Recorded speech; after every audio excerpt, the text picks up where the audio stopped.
Comigo no livro de Lucas, no capítulo 15. Lucas, capítulo 15, verso 1 e 2.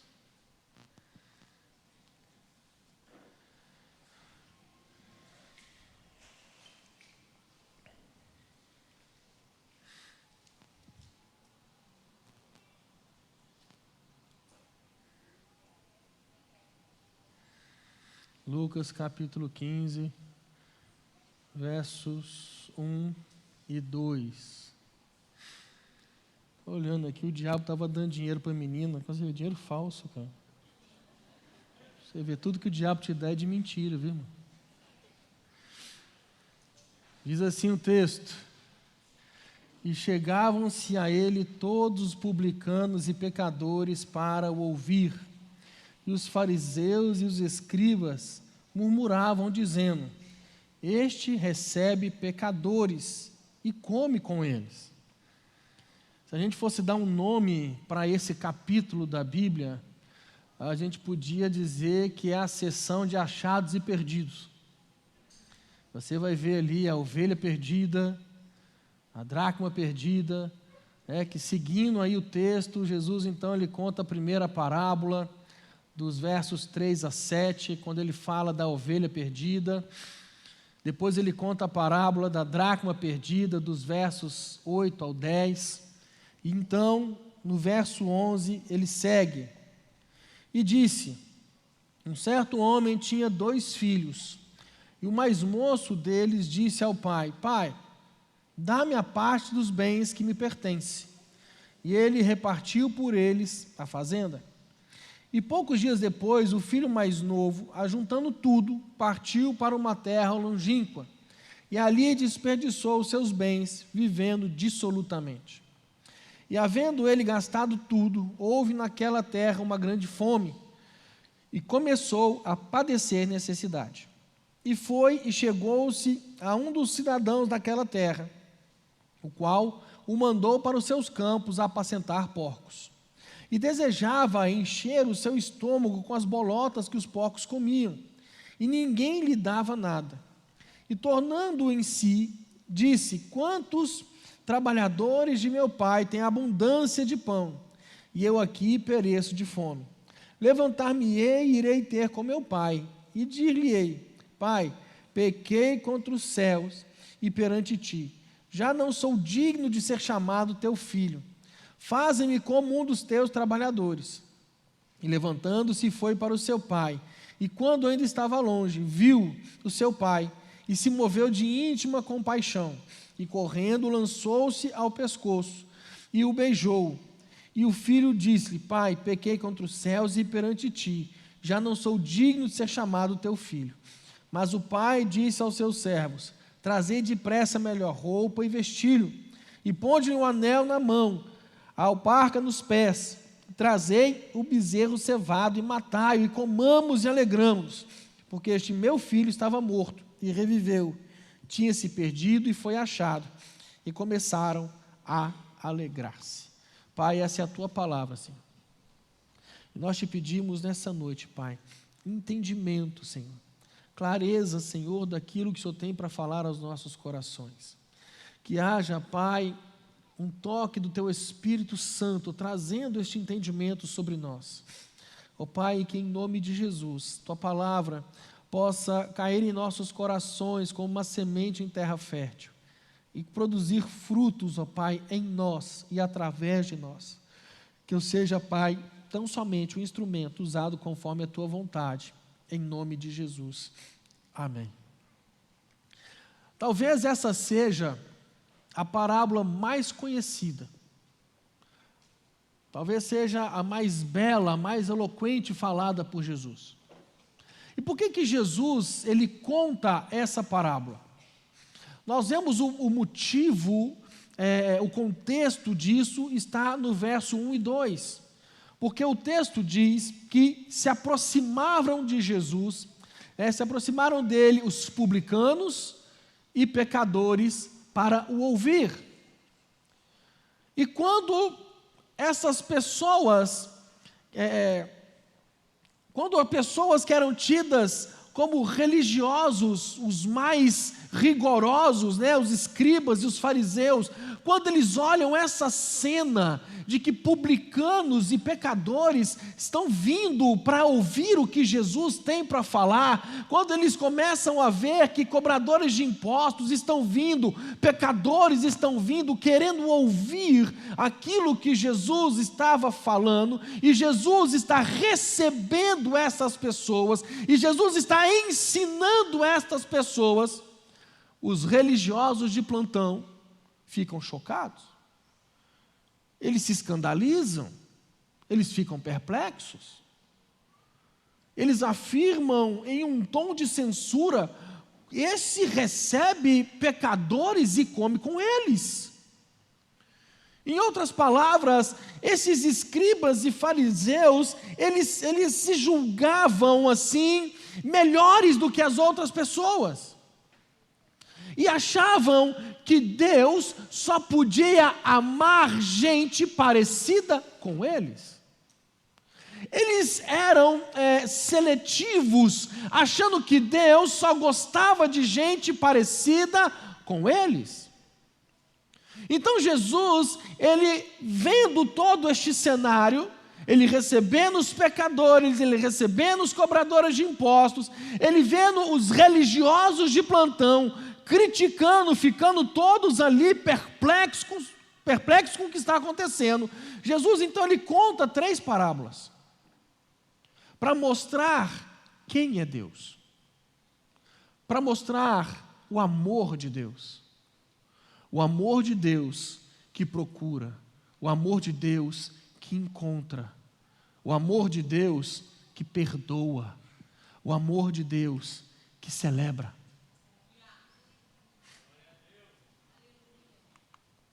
Meu irmão, você e eu estamos aqui essa noite, alcançados pela graça, não porque éramos pessoas boas,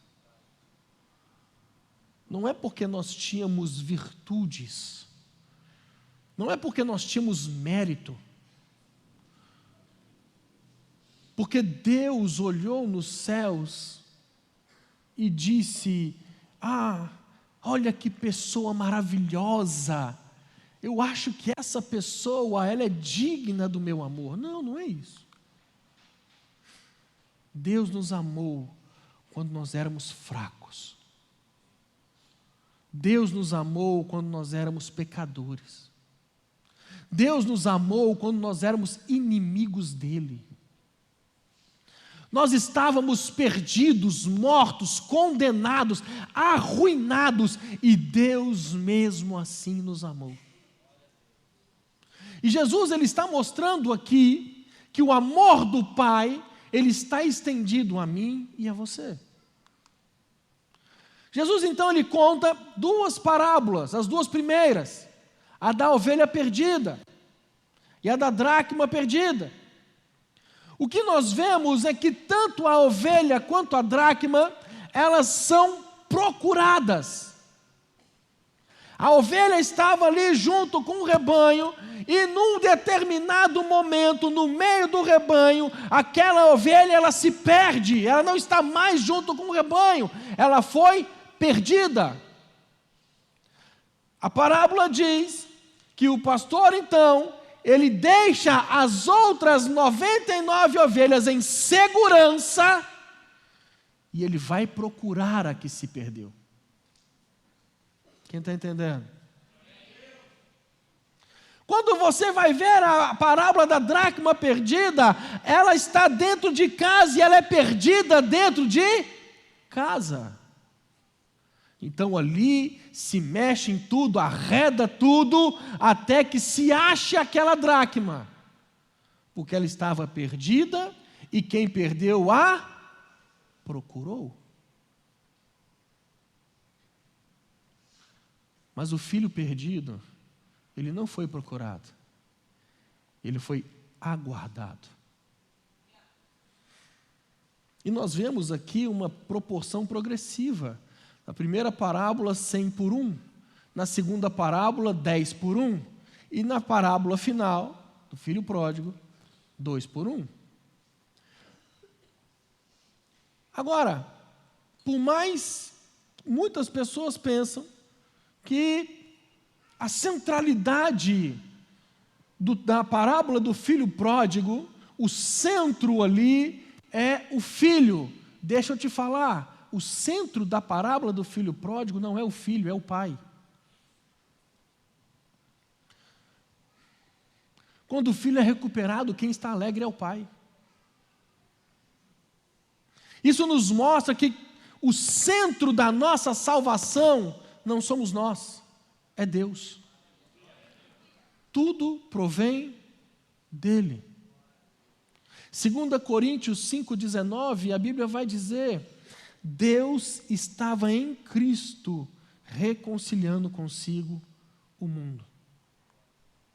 Meu irmão, Ele planejou, Ele executou e vai executar a nossa salvação, para que toda a glória e honra da nossa salvação seja dele, pertença a Deus. Olhando essa parábola, esse moço, ele representa aqui os publicanos e pecadores. E nós vemos nessa parábola 4 fases muito claras na nossa vida. A primeira é que ele era um moço, ele era um rapaz, ele era um filho feliz, inconscientemente na casa do pai. Ele tem o pai, ele tem um irmão, ele tem uma casa, ele tem mesa, ele tem pão com fartura, ele tem pessoas para servi-lo, ele não tem falta de nada. Ele tem afeto, ele tem amor, cuidado, provisão, sustento. Ele tem honra, ele tem herança, ele tem futuro, ele tem tudo. Mas aqui entra um dos pontos críticos na vida do ser humano, que é a questão da insatisfação. É quando você olha e não valoriza o que você tem. Se você olhar a história bíblica, por que houve queda do céu? Por que Lúcifer foi lançado do céu? Porque ele, embora sendo feito um querubim da guarda, um anjo de luz, ele estava insatisfeito e queria ser igual a Deus e acima dos outros anjos. De repente, ele não se satisfez com aquilo que ele tinha. Por que Adão e Eva caíram? Eles estavam no paraíso, num lugar perfeito, criados perfeitos, tendo comunhão perfeita com Deus. Mas de repente um sentimento de insatisfação toma posse deles. Eles começam a pensar que o jardim era muito estreito, era pequeno, que eles tinham capacidade de muito mais, potencial para mais. Eu tenho potencial para muito mais. Quantas vezes na nossa vida prática nós entramos por corredores sombrios, escuros, por causa da insatisfação. Insatisfeitos com a vida, insatisfeitos com a família, insatisfeitos com o casamento, com os filhos, com os pais, com a casa, com a igreja. E quando esse sentimento ele entra no nosso coração, a vida ela perde o sabor, ela perde o gosto. A mesa farta já não faz tanto sentido mais. Ter roupa limpa não satisfaz mais. Ter uma cama macia para dormir não satisfaz mais. Ter companhia do pai, da mãe, de irmãos não satisfaz mais. De repente, tudo aquilo que Deus colocou na sua mão parece que não faz mais sentido. O drama desse moço é que ele era feliz e não sabia. Ele tinha tudo, mas não valorizava nada. E quantas vezes esse é o nosso drama ainda hoje?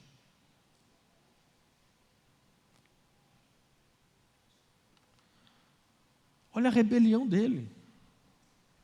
Olha o que acontece no verso 12. Olha o verso 12.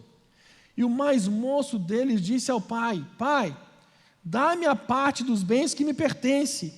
E ele repartiu por eles a fazenda. Quando você vai estudar a cultura judaica e ver o que está por trás desse pedido, esse pedido ele não era legítimo. Não era a hora certa de fazer esse pedido. Por quê?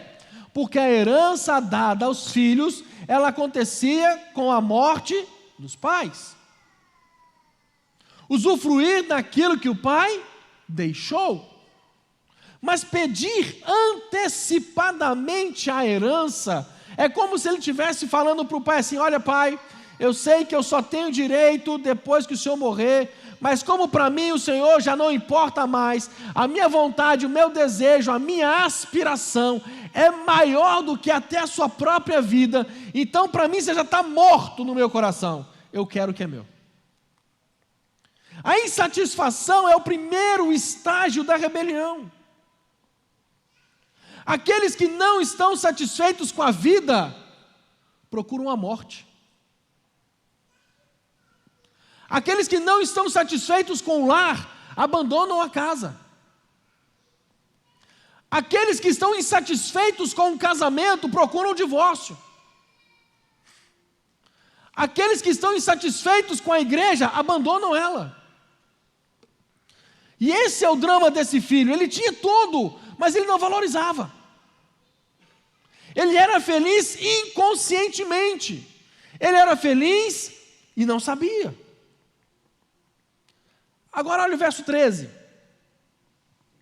E poucos dias depois, o filho mais novo, juntando tudo, partiu para uma terra longínqua, e ali desperdiçou os seus bens, vivendo dissolutamente.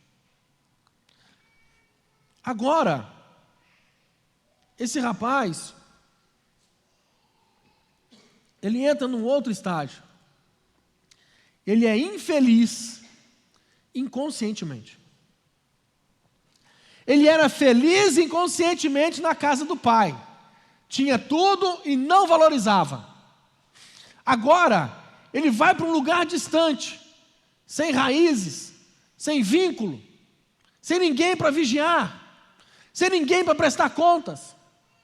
Um lugar onde ele é independente, onde ele faz as suas escolhas, onde ninguém vai falar com ele: não faça isso, não faça aquilo. Aonde ele tem tudo na mão e pode usar como quer, do jeito que ele quer. E a Bíblia diz que ele vai para esse lugar, ele vai para essa terra distante, e lá acabou não com parte dos bens, mas ele acabou com tudo. De que maneira que ele fez isso? O texto usa a palavra dissolutamente. Eu peguei uma palavra mais bonitinha, para não ficar pesado. Então, ele acabou de maneira desenfreada com tudo que ele tinha. Imagina você, irmão, as festas. Imagine você a diversão, a curtição da vida, os amigos, os gracejos, as taças, os banquetes, as aventuras. Ele acha que está curtindo a vida. Ele acha que isso é vida. O retrato que Jesus traz é uma história de tanta gente criada na igreja, que um dia pensou: a vida lá fora está pulsando, a coisa lá fora está bombando, esse trem de ir para a igreja é chato demais, estou perdendo meu tempo. Escutar pregação, cantar louvor, tem coisa melhor para fazer, tem coisa maior. As pessoas realmente interessantes estão lá fora curtindo a vida. E de repente a pessoa começa a sentir uma insatisfação. Ela quer curtir o que está do outro lado, do lado de fora. Foi a propaganda que a serpente fez para Eva. Eva, você merece mais. Olha para você, você tem potencial. Tem potencial para muito mais. Você pode curtir muito mais. Você pode ter mais prazeres, você pode conhecer mais coisas. A vida do outro lado do muro do jardim, lá é livre. Aqui, cheio de restrição, não pode isso, não pode aquilo outro. Aqui Deus dá regras do jogo.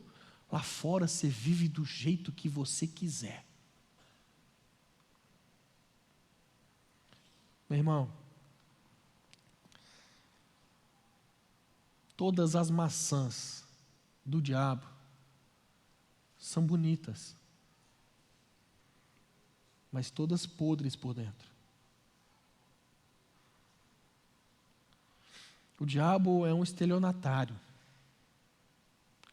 Ele promete o que ele não tem. A propaganda dele é mentirosa. Quantas pessoas acham que o prazer está nas festas, na cama do adultério, nas drogas, nas bebidas, na jogatina, nesse mundo cheio de propostas, cheio de banquetes, que parecem muito bons, mas que destroem a alma, que roubam a paz, que destroem a consciência, deixando feridas na alma, muitas das vezes, ao nosso ver, incuráveis. E esse moço está curtindo a vida. Ele tem dinheiro. Se ele tem dinheiro, ele tem amigos. Se ele tem dinheiro, ele tem diversão. Ele está atendendo a todos os desejos do seu coração. A vida está acontecendo e ele acha que ele é feliz. Meu irmão, o pecado, ele é muito atraente, porque se não fosse, as pessoas não cometeriam.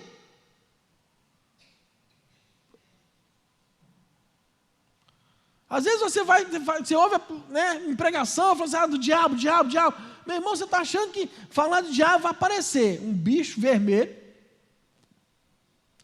com chifre, rabo e tridente. Mas não, querido. Ele vai propor coisas boas para você. Ele vai propor coisas boas para te atrair. E ele sabe aonde te atacar. Ele sabe qual é o teu ponto fraco. E é assim que ele vai aparecer para você, no seu ponto fraco. Ele promete prazer, mas dá desgosto. Ele promete liberdade, mas te deixa escravo do pecado. Ele promete vida, mas mata. O pecado é um engano, irmão. E o preço do pecado é alto. Romanos 6,23 diz, porque o salário do pecado é a morte. E esse rapaz, enquanto ele está curtindo a vida, ele acha que ele é feliz. Mas ele é infeliz inconscientemente. Num lugar distante, gastando tudo de forma desenfreada. Verso 14. E havendo ele gastado tudo, houve naquela terra uma grande fome, e começou a padecer necessidade. E chegou-se a um dos cidadãos daquela terra, o qual o mandou para os seus campos a apacentar porcos. E desejava encher o seu estômago com as bolotas que os porcos comiam, e ninguém lhe dava nada. Na primeira fase, ele é feliz inconscientemente, na casa do pai. Na segunda fase, ele é infeliz inconscientemente em uma terra distante. Agora, na terceira fase, ele é infeliz conscientemente no chiqueiro,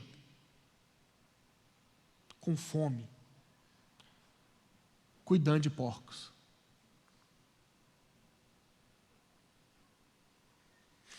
As amizades de festas são falsas amizades. Os amigos de copo são falsos amigos.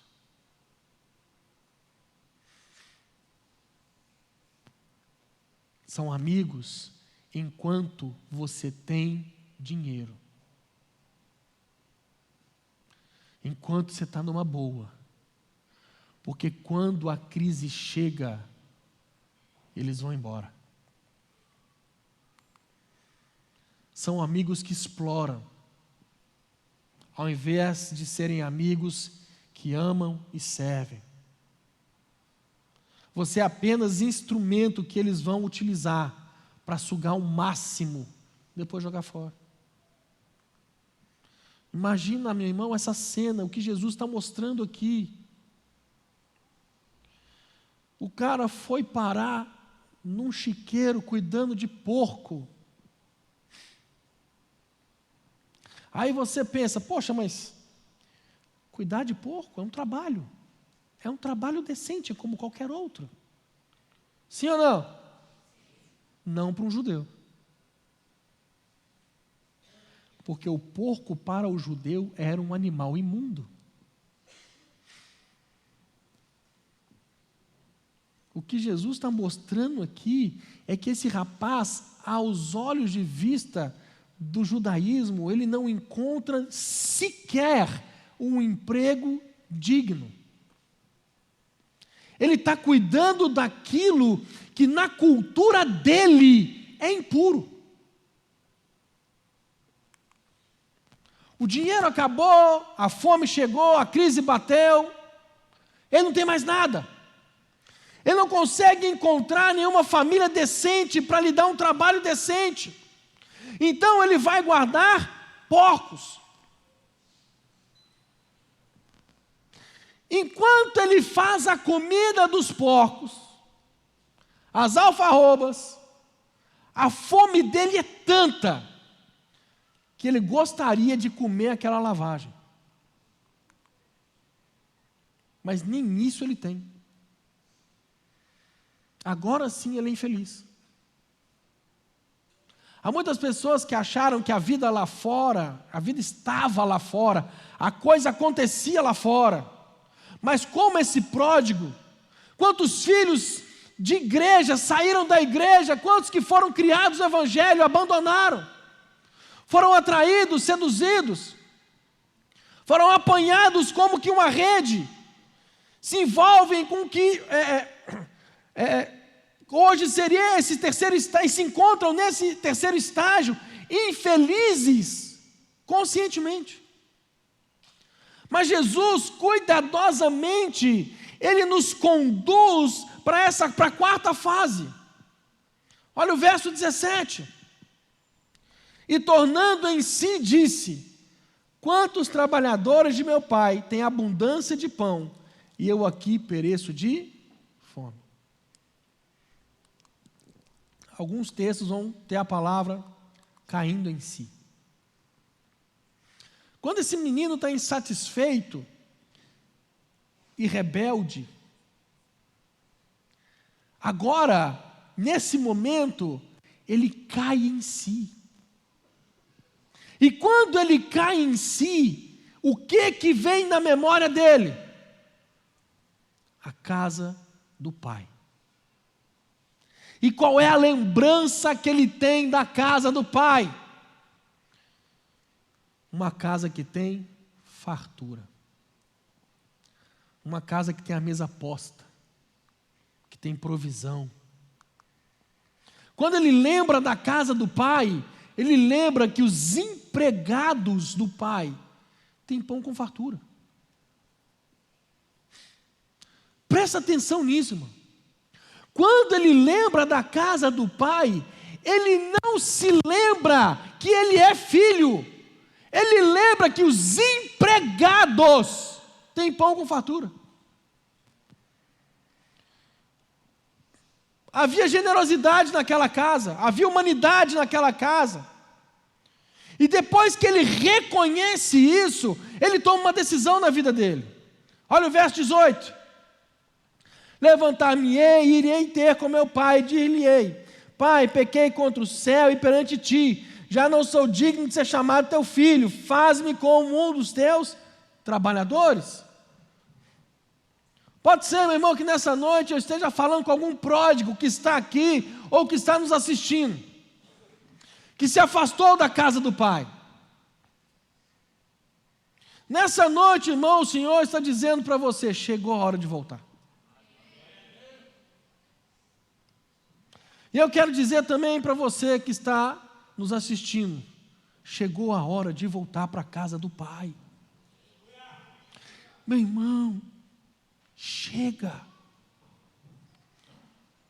desse sofrimento. O ponto importante aqui a destacar é a decisão. De nada, irmão, adianta você vir a um culto, ouvir uma palavra, voltar para sua casa e não tomar decisão nenhuma. Esse moço, ele toma uma decisão, o texto fala, ele cai em si e fala: eu vou me levantar e vou voltar à casa do pai. Eu vou me levantar, não para fugir de casa, não para fugir do meu pai, não para me afastar mais dele. Ele toma uma decisão de voltar à casa do pai, para voltar aos braços do pai. Meu irmão, o diabo ele tem duas artimanhas. A primeira é levar você a pecar, mostrando prazer, falando que é bom, que é oportunidade de ser feliz, é oportunidade de ter prazer.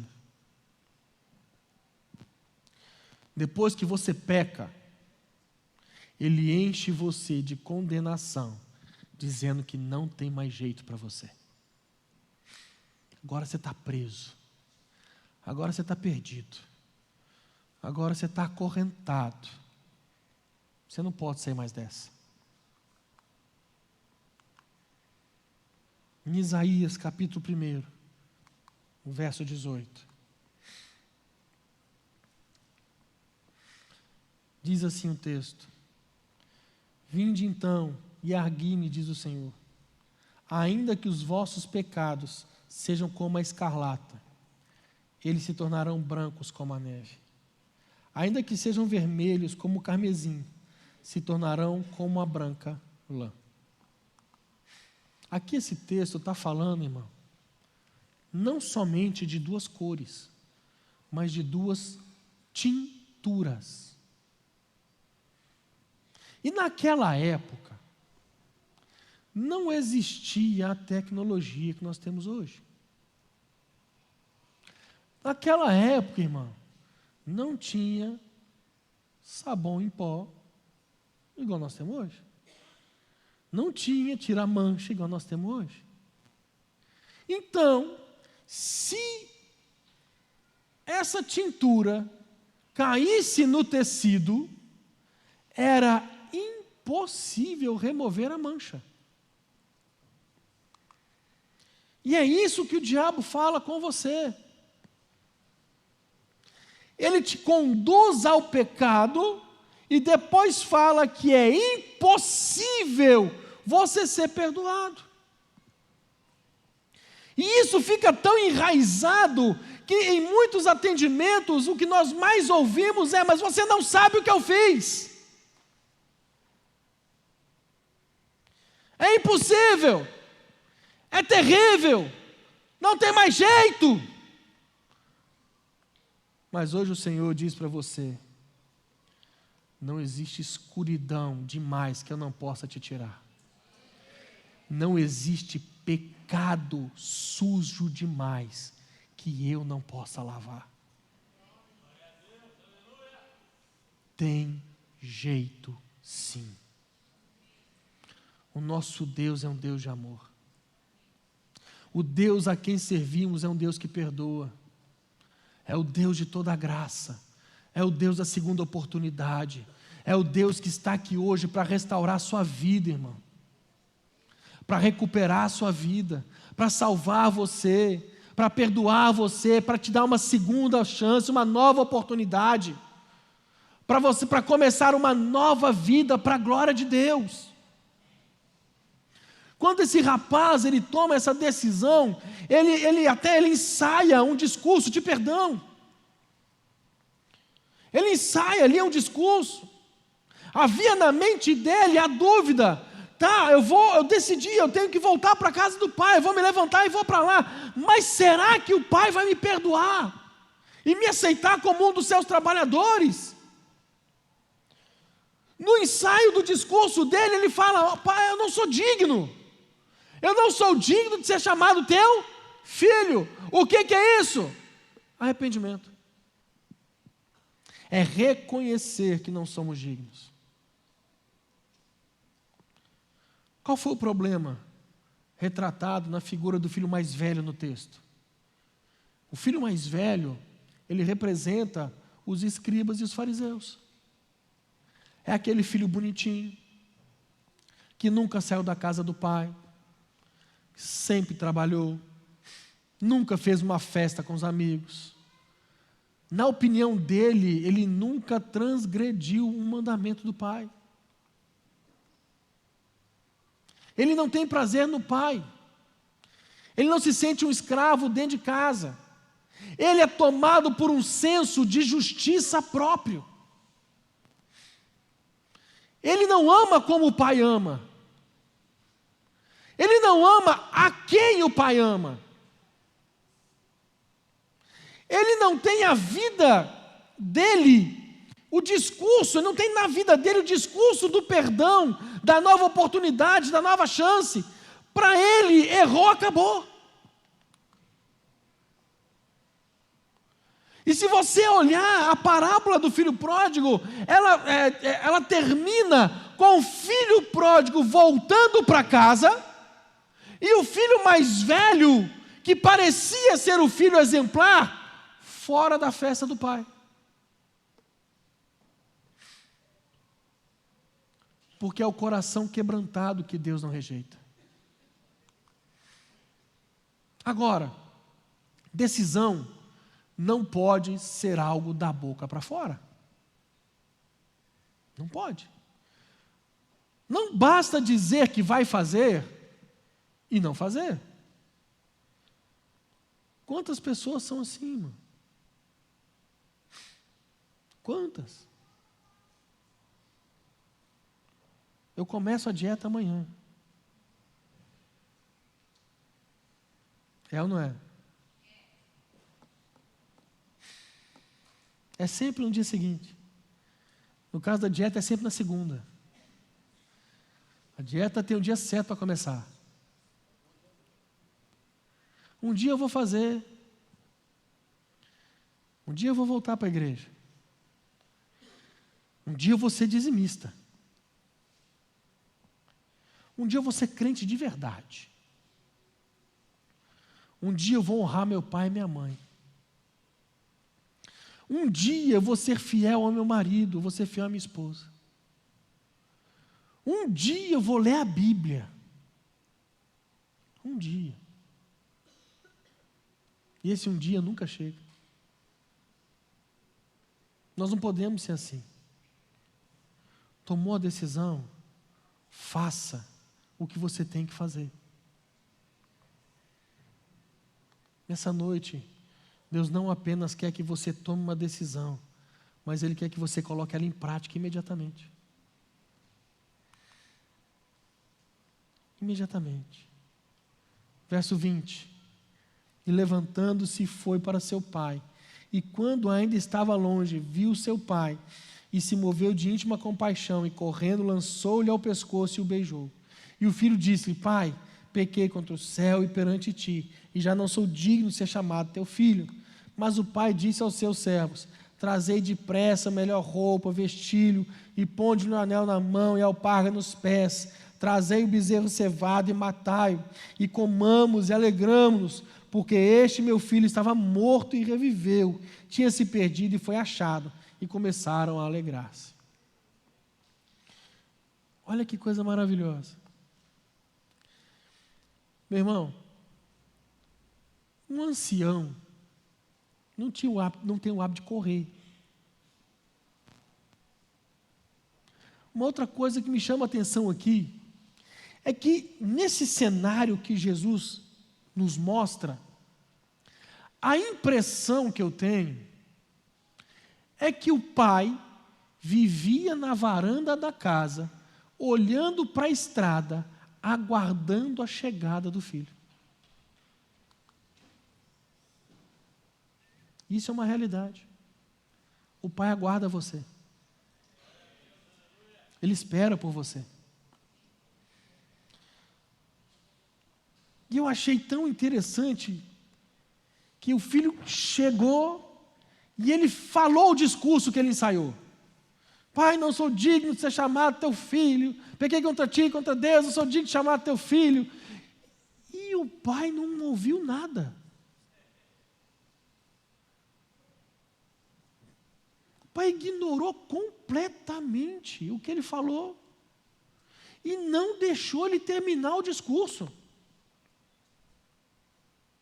O pai não deixou ele falar, trata-me como um dos teus trabalhadores.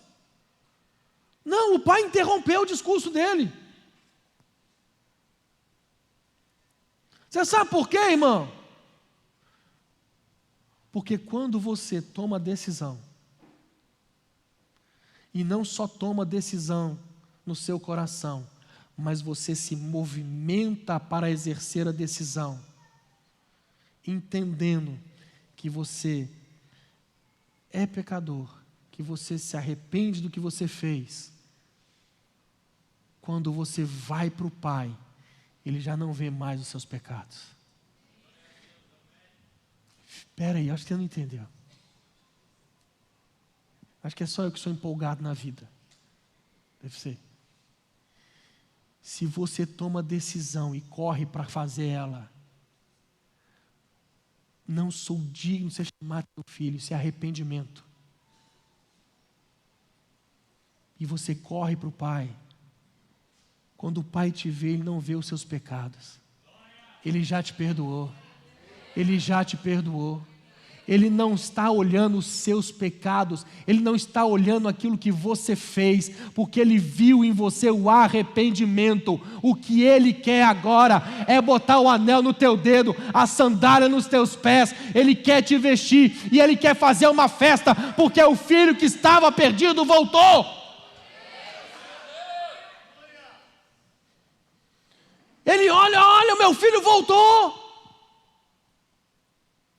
E você não vê Deus falando com o pai, falando com o filho assim: olha, você voltou, amém, glória a Deus. Mas poxa, você vacilou, né, cara? Pô, para que você fez isso? Você não vê o pai dando um sermão legalista.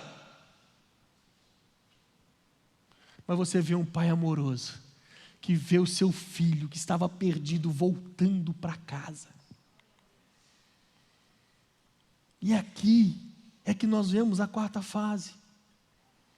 Porque agora o filho, ele é feliz conscientemente na casa do pai. Ele é feliz na casa do pai. E o Senhor nessa noite está te chamando. Ele está te chamando. Há um chamado da parte de Deus para a tua vida.